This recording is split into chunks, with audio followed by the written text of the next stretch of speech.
What's up, YouTube? We're back here working on the Rocket Wagon. Here we have the motor. We already got it pulled out. Didn't bother to show that process. There's a lot of videos online showing pulling EJ motors out of cars. We're just gonna get down to the details. This is just a bone stock EJ205 long block, and we are going to today start off by doing a cylinder leak down test on the motor, just to show that we have a healthy long block prior to us going and throwing a bunch of bolt-ons at it and a bunch of boost and finding out later that there's an issue or we're losing power somewhere and something got overlooked. So without further ado, we'll start doing that, and I will show you guys the process I use for doing that. All right, guys, I'm going to show you the process I use for cylinder leak down testing. I have the timing belt off the motor, and this is strictly just so I can individually rotate each cam to make sure that the cam is not depressed onto the valve spring and holding it open slightly. So typically once I see this and it's nice and loose going this way or this way, you will open the cam just barely. So you want to be right in the middle, nothing holding. And then I use just a 1/4 inch extension, and I put it in the spark plug hole. All the spark plugs have been pulled. And I take and I just rotate till I get the cylinder to the top of its stroke.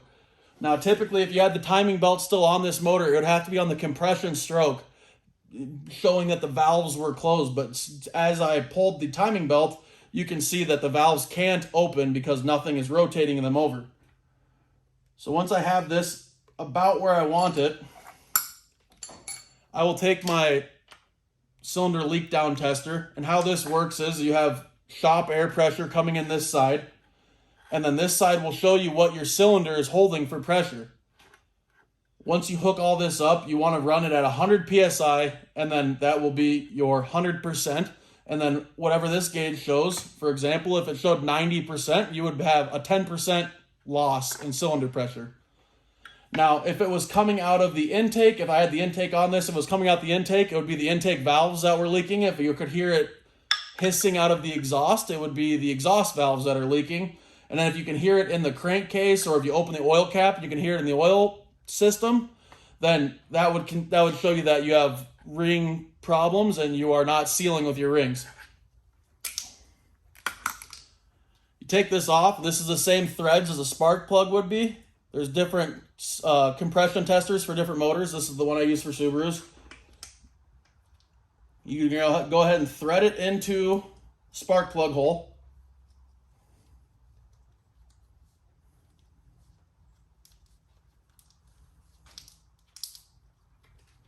And once you're there, you're going to want to hold the crank in place because there's nothing holding the motor anymore because there's no timing belt. And all the spark plugs are out of the cylinder, so the rotating assembly rolls over extremely easy. I have this really nifty tool from Company 23 that's specifically for Subaru crankshafts, and it's just got a small detent in there, and it would just slide directly on over the crankshaft. You can leave your crank timing gear in place, but you're just going to put that on there, and I use that to hold it in place. Okay, now that we have the end of this threaded into the spark plug hole, we'll go ahead and connect it. I always back off the regulator to make sure we're not getting full pressure air right off the go. So hook this up to the air compressor. Now the big thing here is, I hope you guys can see these gauges. The big thing here is you want to slowly go up while holding the rotating assembly in place because you want the piston to stay at the top of its stroke.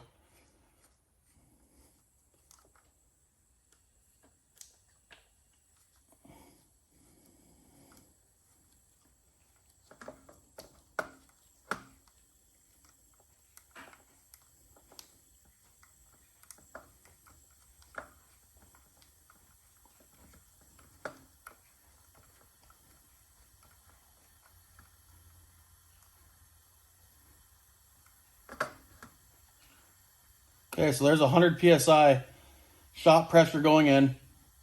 We have about 81 psi in cylinder one. It comes down to about a 19% cylinder loss.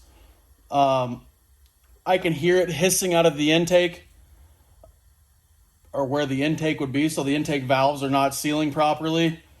Now, this could be a valve lash problem, but with the fact that we see that the head gaskets are slightly weeping on the bottom, we're going to go ahead and send these heads off to get machined and have the valves gone through to make sure that everything is in proper order there before we go and throw a bunch of boost at this motor and, you know, find out later that there's an issue and we're losing power.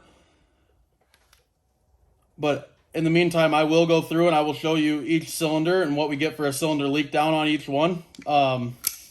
This motor was sold to this customer as a rebuilt motor when he bought this car. Clearly, it is not that. You can see, obviously, by the motor that doesn't look to be at all rebuilt.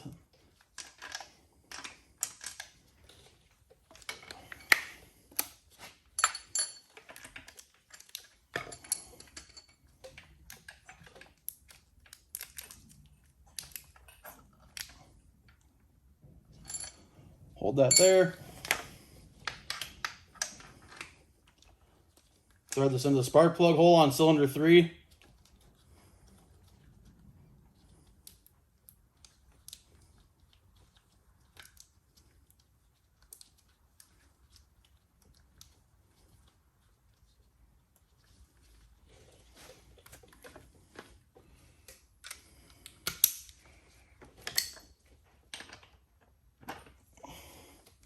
Okay, once again, we're going for 100 PSI.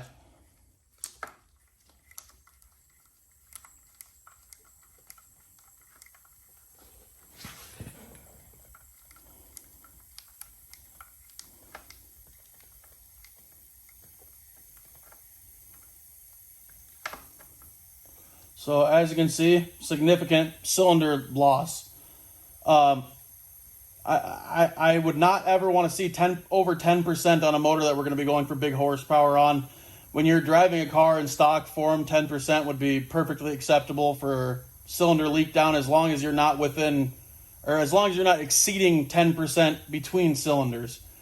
Anytime you're exceeding 10% between cylinders, that tells you have a bigger issue and you cannot run your car that way. Same deal with this one. I can hear it leaking out of the intake valves pretty heavily, and then I can actually also hear it leaking out of the exhaust valves slightly. So we'll hop over to the other side and I'll show you guys that. Okay, same deal over here.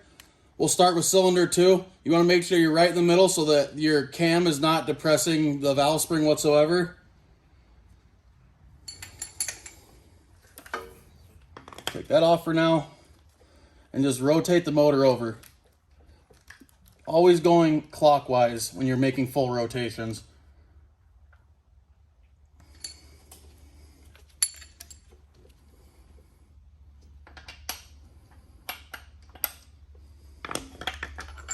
So then we'll go ahead and thread in our cylinder leak down tester into cylinder 2.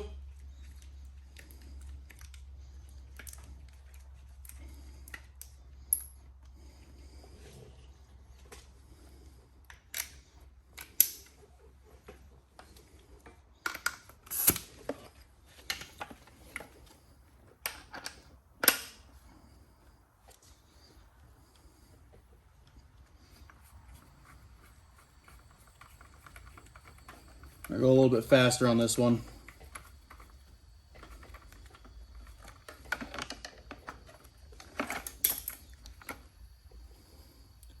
So as you can see, we're not quite at 100. I turned my air compressor off so you guys can hear on the video, but we're pretty close, about 98 pounds there.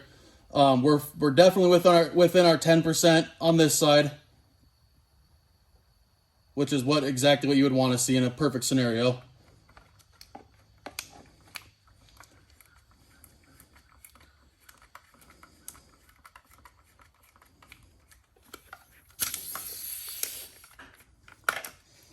Then we'll go ahead and just do cylinder 4 quick. Which typically cylinder 4 would be your cylinder that you would have issues with. There's the least amount of coolant going to cylinder 4, and that's why a lot of people do the cylinder 4 cooling mod.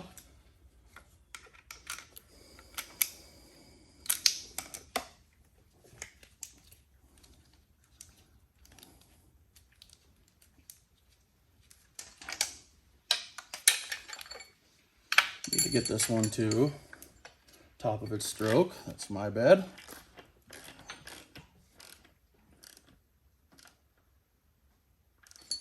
Okay, once that is at the top of its stroke,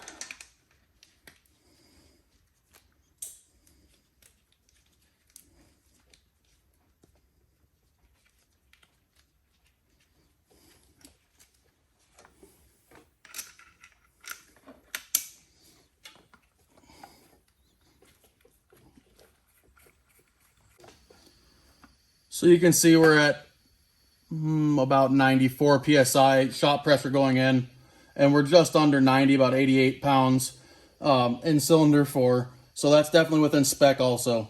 Like I mentioned earlier, we will be pulling these heads off to send them to the machine shop. We're planning on doing head studs on this motor to help hold cylinder pressure. Now that we know the heads will be coming off this motor, I will show you the technique I use to pull the cam gears, which is probably one of the more difficult jobs on pulling heads on EJ205 or most any EJ motor.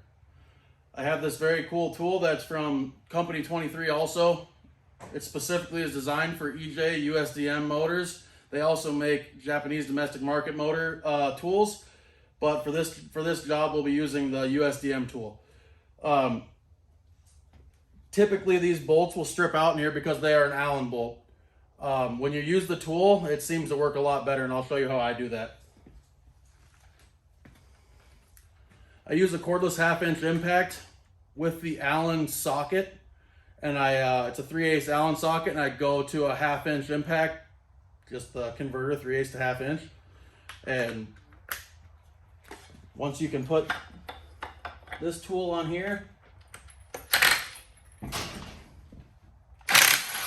pops them right off.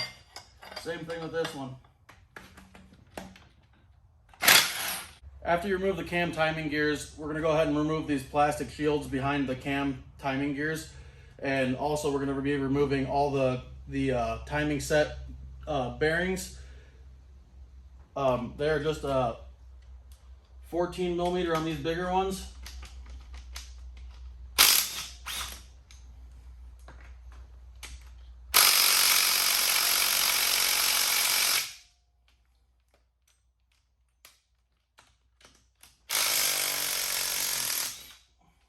A little Loctite on that one.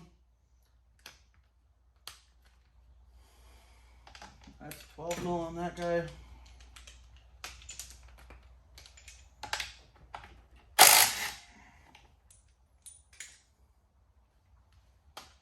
And that one's a 14 mil also.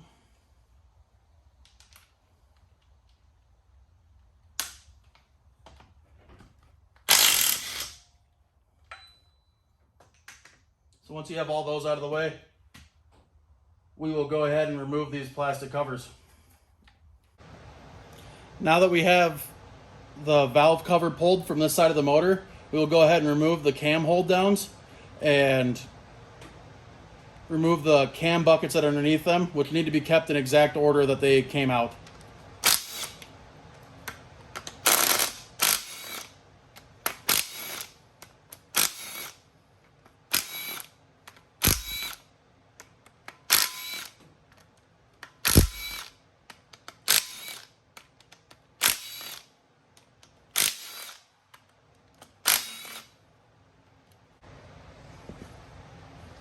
Once we have removed the cams, we will go ahead and take a 14 millimeter 12-point socket.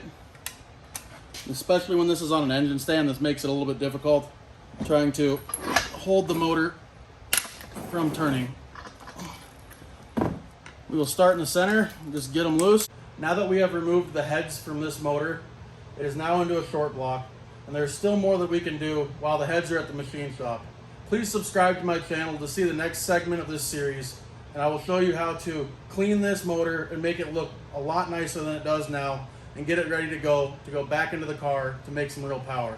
Thanks for watching. Please subscribe.